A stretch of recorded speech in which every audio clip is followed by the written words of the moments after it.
Now this fourth one is one of my favorites because this is the difference between really shutting down the jammer and the jammer snaking by you every single time. And that's track awareness and tracking the jammer. So there's 3 different ways to track a jammer that I typically use when I'm blocking. The first one is the very obvious one. We're down in that derby position. We're able to look over our shoulders. We're watching where the jammer is going and we're following the jammer, right? That's the obvious way. That's the way most of us track a jammer, is to look at the jammer, okay?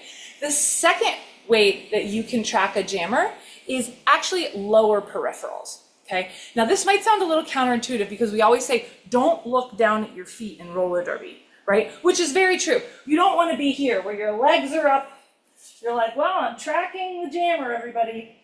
No, that's not how you do it. You get down in your athletic stance. You literally can just use just a slight bit of your peripheral vision to see jammer skates underneath your feet. Because sometimes, especially like in the middle of the wall, it's really hard to look up and over because see, look what happens to my leg when I look up and over. I'm taking myself out of that derby position to try to find the jammer. I'm also creating a space here between me and my friend, which is then a great hole for a jammer to go through.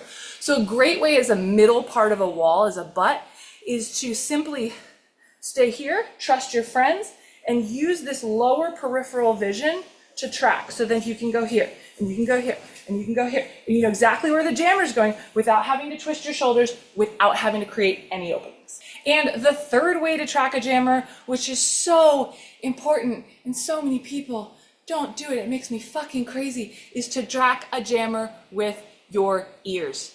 It should be everyone on the track should be talking about where the jammer is at all time. Jammer's out, jammer's out, jammer's out, jammer's in, jammer's in, jammer's in, jammer's in lane 1, jammer's in lane 3. If there's constant communication going about where the jammer is, you never actually have to look at the jammer at all times, because between you and your buddies, you can all see where the jammer is using your ears. So ask yourself, which of these 3 do you need to work on? Do you need to work on just knowing that the jammer is there at all? Do you need to work on maybe using a little bit of your lower peripheral vision?